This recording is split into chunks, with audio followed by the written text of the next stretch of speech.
Welcome to the Compost Pile, a podcast where we break down gardening, homesteading, and more. Join your hosts, David Poole and Aaron Barnhill, as they pile up information and break it down so that you can be more successful in the garden.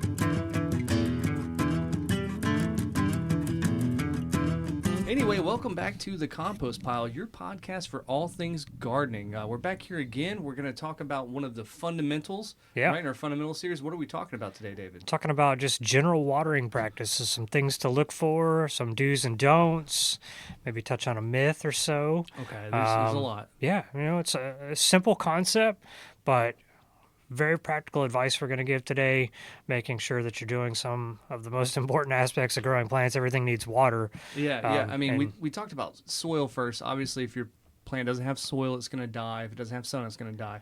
Water's on the same level. Yeah. Right? It's absolutely necessity.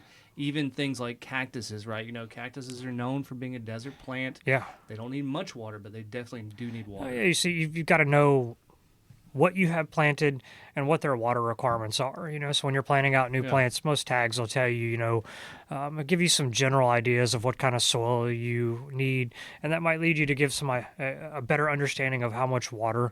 But most things are going to need consistent watering. Yeah. So, but how consistent and how much? Right? Yeah, how much? So when we first started this little fundamental series and we talked about soil, I remember we talked about clay quite a bit. Yeah.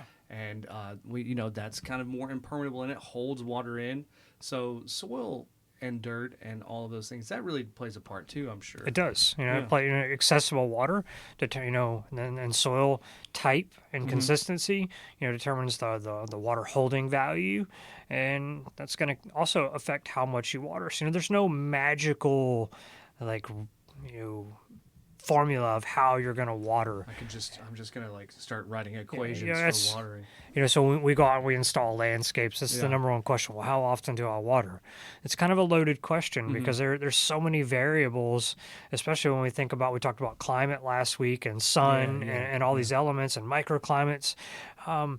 Some things over here on the left side of the yard might need more water than those over here. Yeah. Just strictly based upon placement. Yeah, I know too from my yard that areas that the sun hits and it stays out for longer will have a higher evaporation rate, right? So some things I need to water more, some things that are shaded, I don't need to water so much. Yeah. Absolutely. So I think one of the most important aspects of watering is how often. Yeah. Grass is probably the easiest to throw under the bus of incorrect watering practices, but it's easy to show you what you should be doing. Like you get into the summertime, it's really, really hot, and everybody's watering their grass. They're watering it at all times of day. You drive by some people, to and from work. Going, and they're doing it every single day. Yeah. So one of the unless you live in San Diego, then you'll get fined. Yeah. You have to. Plants don't need water every single day. They need infrequent watering. Okay. But they, at the same time, they need water, lots of it. They need deep watering. Okay. So those people that are out there watering every single day are probably watering shallowly and for shorter amounts of time. And so what happens is that water does not infiltrate the soil here very deeply. Yeah. And then, so plants, they're smart enough to realize, hey, the water is in this zone of the soil. Oh, so the roots don't even really go deep, right? Wow. Deeper watering is going to help promote deeper root growth. I didn't even think of that. Deeper, healthier roots are ideally going to give you a more resilient plant, a healthier plant. So infrequent watering is always the way to go. Yeah. Your lawn needs 1 to 2 inches a week. Most vegetable and landscape plants are probably very, very similar. And there are things out there that do require more water, like large trees that might need, far more than that. So, but there's no magical number. And plants will need different. They'll have different water They'll have different water requirements at different points in their life, right? So let's say I want to grow an eggplant, right? When it's doing its vegetative stage of growth, I'm sure it's not going to need as much as when it's making a giant fruit that's mostly water. right? Or and tomatoes. Yeah. and two, like just the timing of that growing season. Whenever you first started out, it's smaller, it's cooler, so watering may be different. And then when it's fruiting, it's in the hotter time of year, like on an eggplant, Yeah. summertime, we're gonna be watering far more frequently. So you have to look at like all the factors. Yeah. You know, the way you water in the spring or the winter is not going to be the same that you water in the summer or early fall when it's still really, Yeah. really hot. So talking about roots and water too, I didn't realize this until a couple of years ago. So not this past summer, but the summer before that, we had a pretty bad drought here. Yeah. Right. And one thing I realized is that plants are almost aware and alive, right? Well, of course they're alive, but they're kind of aware of their surroundings. And the main line in from the utility hookup to my house to where it goes into runs between two live oaks, like really big, like the biggest. We have the biggest live oak trees Yeah. on our street. And when it was really dry and we were in a drought, those roots were seeking water, and every time that water was running through there, they knew it. They burst the pipe. Really? So I don't know how old those pipes were. They've been there forever, never been a problem. The trees were like, dying of thirst, and they started reaching out with their roots, and really, then they burst the pipe. It cost a lot of money, but they got their water. That's wild. It's wild, yeah. Plants are intelligent, so Yeah. and it's just like us. We're going to find water. We're going to find some way to survive. I mean, it's responding to stimuli in the environment, right? It's just really basic things. Yeah, It's very super cool. interesting. Yeah, it is. One of the things too we talked about like soil and mulch previously, and those are equally important when we're talking about deep watering because they're prolonging the watering and how long that moisture stays in the soil. So everything kind of goes together, Yeah. So when we talk about water, let's talk about some water types, right? And when we're talking about deep watering, I want you to clarify something. And I think we're probably going to get into some like old-fashioned wisdom, some like pawpaw knowledge right here. But I've always heard that if you put a little soap in your water, it will penetrate deeper. And in hearing that, which could be wrong, but I've watered my plants with like gray water from the laundry, right? Stuff like this in my raised beds where I want it to go deeper. Is that either beneficial or harmful? So gray water usage is a common practice in permaculture, but they don't use it. Gray water doesn't go on everything. It goes on, I believe that they use it on non-edibles, but don't hold me to that. I'm not a permaculture expert, but there are certain uses of recycling that because it does have valuable nutrients in it. Now, I'm not using like gray water from the sink. No. Right, I'm just using it for my laundry. For laundry, yeah. Just my laundry. Okay, cool. Absolutely. Yeah. My dad told me, I was like, put a little bit of that dish soap in there. It's going to penetrate. I don't know. I've never heard of that one. No, I'm not sure. I mean, soap's got lots of surfactants. And it's got surfactants, and it lowers the water surface tension. Yep. So, right? Especially here, I would say characteristically, most water here is probably fairly hard. Okay. What does that mean? What is hard water? I don't really know the definition of hard and soft water because how can water be hard? And I don't know. This is just one of those like conversations I've had in my life with somebody like, well, how's water hard? Because I know that I know when I'm at Lowe's and I'm going to the bathroom and I look over, I see like water softening systems for people's houses. So I know it's a thing. I think it's about like how it's maybe, especially municipal water, how it's probably treated. Because soft water, I believe, is equally not good for plants. Okay. I think it's somewhere in the middle. I know hard water oftentimes has some alkalinity to it. Okay. So we're talking pH. Yeah, so it can affect continual use of that water might affect the soil pH over time. That so if makes we're not testing our pH like we talked about, we could be inadvertently affecting it and just not really realizing it, and then our plants are suffering from over extended periods of time suffering from any number of potential issues. Right. Now, in my house, my system is not very sophisticated. I just have a 100-foot hose that's hooked right up to my house, and I water everything in my yard with municipal supply water. So do I most of the time, I don't have a cistern and a rain catcher or anything like that.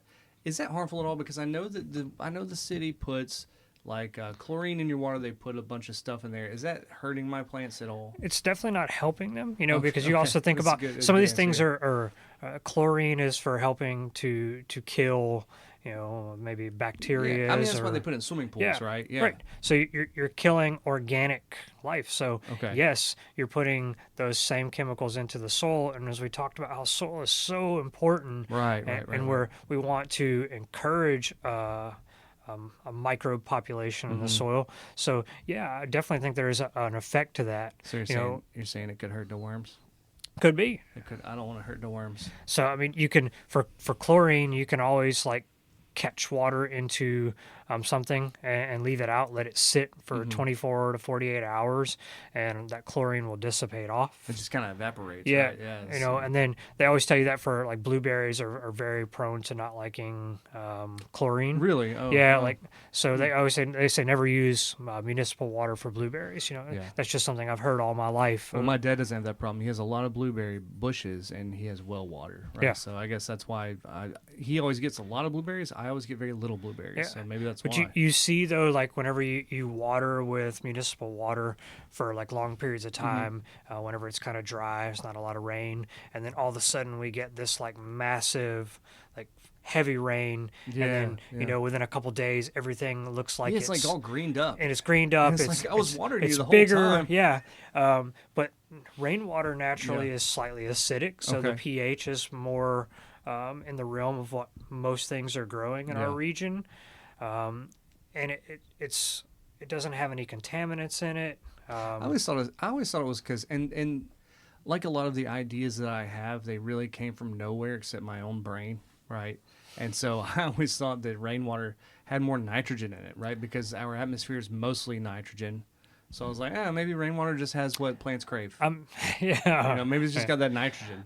I'm pretty sure that it does. Okay. It does contain nitrogen, atmospheric nitrogen in it. So I feel like I studied a little bit about that a while back. Yeah. On another piece of content we were doing, but it's just one that I haven't done enough to ingrain in my head yet. I'm really bad at that. I'm really bad at like just kind of logicking something out, like rain and sky nitrogen. Yeah. Therefore, rain must be nitrogen. So, and that's the way my brain works. And then I'll act like I know it for gospel, and I don't. But when we're talking about chlorine and stuff, and you said if you just leave it out, it'd be better, right? Better, yeah. Because you didn't say the chlorine hurt the plants, but you said it definitely didn't help them. So would it be worth it to maybe get like, I don't know, a 55-gallon drum or something, and kind of like keep that topped up with your municipal water, and then have maybe like a pump out of it? Yeah, you could do that. Always just like simply having. Everybody's got gutters in most all instances. Yeah. To expel water away. So any kind of a rain catchment system, you're going to catch an insane amount of water off yeah. a roof. You fill up a 55-gallon drum with rain With instantly. with like 1 inch of rain, Yeah, right? yeah, it's Yeah. really, really quick depending on the square size, footage of the yes, catchment of your roof. So roof catchment or harvesting rainwater is really the best way. But yes, Didn't that used to be illegal? in some places it still is. That always blew my mind that somebody wants to make catching water out of the sky illegal. Yeah, But I don't know. there are some places that it's not It's allowed. because they force you. They want you to use their product. They say use our city water. Interestingly enough, in Texas, there's a company called Richard's Rainwater. Okay. They're the first company to package drinking water strictly from rainwater. That sounds like an Austin thing. Yep, it is. Yeah. It See, is. there you go. It's in There you that go, yeah. area. Mhm. So it's always, I thought that was really cool. It just goes to show you how like clean Yeah. rainwater is, Right. without having to be treated or no kind of preservatives And it's, to it. hey, and it's got what plants crave. It's got what they. Yeah, I mean, I definitely say like you definitely could have a water reserve where you're putting it out there, letting it sit, Yeah. and then you'll be better off long term. So, going back to some of that pawpaw knowledge, right? Some of that old timey wisdom. I've always heard that when we're watering plants, right, that we're not supposed to water on top of the foliage. A lot of people have their wand stick. Yeah. And they'll just be wandering around meandering, and what the old timey wisdom is that those beads of water that are sitting on top of those leaves act as like a magnifying glass for the sun, and you're burning your leaves. Is there any truth to that? No. No truth to that. Okay. Okay. Watering or getting, watering during the day Yeah. and water sitting on the leaves is not going to burn the leaves. Because I've heard that. I've heard like It's don't water the leaves, just water the roots. Don't water during the middle of the day. People are like, because it's going to burn your leaves up. I'm like, I don't. it's going to increase evaporation. You're Right. wasting water is really what it comes down to. So instead of putting it on the ground, if you're putting it on the leaves, Yeah, that makes sense. So when I imagine like watering, I think about this. This is the way I logically make this work for me. Is if I'm standing out there with my wand, I just imagine myself with a drink, in one hand, and I'm just carefree, willy nilly, watering the world. When in turn, the root zone is where the water uptake comes from a plant. There's no like transfer of water. There's no like respiration on the leaves. No, you can not now. If you put water on the leaves with, like, say, a soluble fertilizer, like our microlife here. Hey, look at that! Yes, like the minerals and the nutrients can be absorbed through the foliage, but the water's not going to absorb through there. So that's really interesting. I never knew that. Yeah, I just kind of liked it. I thought they liked it. I'm like, I'm just cooling my plant down. Yeah, I'm give them a little bath. You can affect the humidity that way and so on. But really and truthfully, when we're watering, nobody wants a high water bill, so you're wasting a ton of water. That's true. So the two most important things of when you're watering the garden, or really anything for that matter, is to water in the morning time. Okay. Because evaporation when it's cool is going to be far less. You're going to waste less water. You're going to use less to achieve the same results. Yeah. So all those people that are watering the lawn in the middle of the day or in the evening time, they're doing it the wrong time of day. I mean, except for like dead middle of August, sometimes I have to water in the morning and in the evening. But if you're watering deeply, which a lot of people don't, they think they water enough, but they don't. Yeah, that might be my problem. And I've tried this, because even during the dead of summer, granted, I do supply a little bit of shade to the garden to help increase the water usage, but I don't water every day on hardly any of the beds that we have. Yeah. So it's kind of an interesting take. And the one way I know is I'm gonna take kind of the knuckle test, or I use my fingers and I'm gonna stick them down in the dirt as far down as I can go. And if it comes up damp and I can feel that moisture and it's kind of tacky, then there's enough moisture down there if I have an established plant that they should be able to achieve getting that water. Yeah. Whereas maybe if I have something that's a seedling and it's dry really up top, I might need to supplement with some water a little bit. So size of plant again does matter. But you definitely want to water again in the morning. And you want to water at the soil level. All the water uptake into a plant is happening from the soil and through the root roots, system. right? Yeah. So we don't want to waste water because it is. I think that's one of the things that we aim to do on the Compost Pile podcast is just waste less, right? Yeah, That's one of the big issues. Yeah. Ideally, we're growing things for a very specific reason, So we want to make sure we're using all those resources properly. Right. Yeah. So you can get away with a lot less water and be more efficient and actually have better success by watering. And I use a wand. Just because I've never set up anything different, but you have to bend over less, right? But you can take it to another level. You can do drip irrigation or micro irrigation, where you're putting out like maybe half a gallon per hour, and it's just dripping through emitters or tubing, and it's going directly into the soil. Sounds like a soaker hose. Soaker hose would come next, and so a soaker hose, because it's the whole hose emits water. You might you're gonna have a lot less ability to control how much water you're putting out, and you're putting it out everywhere instead of like specifically near the plant. So with the drip tubing or emitters, you can put an emitter directly to in a plant and dial in how much water is needed per watering based upon the size of the plant, its watering needs. So you can really customize your watering and make it easier. Then the soaker hose comes behind it as the next most efficient, and then overhead watering will always be trumped by all of the previous ones. Yeah, and then you also have like kind of the conventional sprinklers too, right? That's also irrigation. Yeah, and again, there's not necessarily anything wrong with that, but I oftentimes too, watering at the soil will help to alleviate a lot of soil-borne diseases and Okay. pathogens. Yeah. A lot of things, those things start from the soil. So you think about like if you grow cucumbers or squash and they get start getting holes in the leaves or disease. A lot of that starts from the soil splashing up onto the Really? leaves, Okay. and then moisture carries and travels it upward. So watering gently, slow, and steady, I have found. I do not I've, do any of those I've things.